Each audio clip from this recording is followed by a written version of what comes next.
ရှိပါအတန်ကြားတဲ့အခါ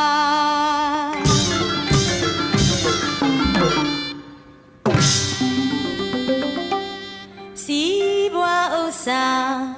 အဟုတ်မကြောင်မ